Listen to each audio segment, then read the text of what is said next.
Archaeologists were stunned by the theory that ancient Europeans arrived in Americas. The most widely accepted theory goes that the peopling of the Americas began during the Paleolithic period when hunter-gatherers entered North America from Siberia. Proponents of this argument say they traveled across the Bering Sea, which was at that time a land bridge, its waters having receded because of the Ice Age. These people came into what is today known as Alaska and, over thousands of years, spread down and throughout the entirety of the Americas. There is, however, another altogether more controversial theory that places the people who reached the Americas not from Siberia but from Europe.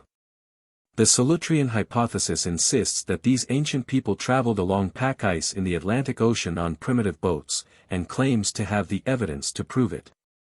According to the hypothesis, 21,000 years ago, a group of people from the Salutaire region of France, a group known for their unique toolmaking technique. Bruce Bradley and Dennis Stanford, the modern-day proponents of the hypothesis, say once these European people made it to North America, their toolmaking method made its way around the continent and provided the basis for the spread of Clovis toolmaking technology, found all around the continent. This is the premise in which the hypothesis is surrounded, that Clovis and Solutrean technologies are strikingly similar and potential evidence that the former came from the latter. Originally proposed in the 1970s, it didn't become really popular until the 2010s, when Stanford of the Smithsonian Institute and Bradley of the University of Exeter came across it. Solutrean culture comes from present-day France, Spain, and Portugal, and has been dated to between 17,000 and 21,000 years ago. Their tools and Clovis tools found in the likes of New Mexico share common features. Their pointed tops are thin and bifacial, and both use the outrepasse, or overshot flaking technique. This particular technique reduces the thickness of a biface without reducing its width. Supporters further point to the presence of a specific type of DNA, haplogroup X2, shared by those in Europe and those in North America, though this line of argument has been contended with some experts pointing to the fact that it was part of the gene pool of a single Native American founding population not from Europe. Other arguments dismiss the hypothesis, including from one scientist who has described it as scientifically implausible.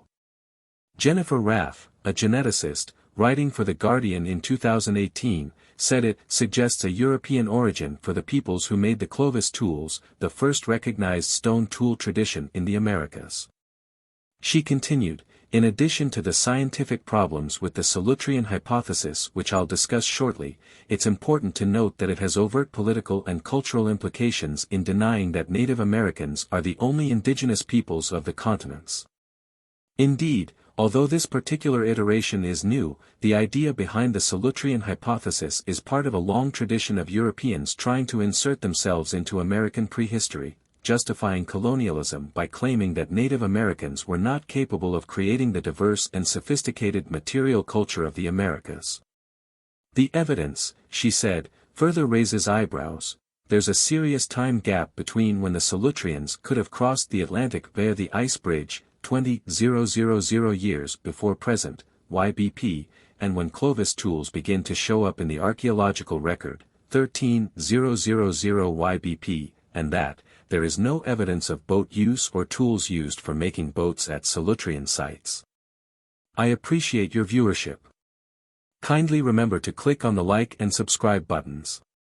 It's easy and it enables us to keep creating quality content for you.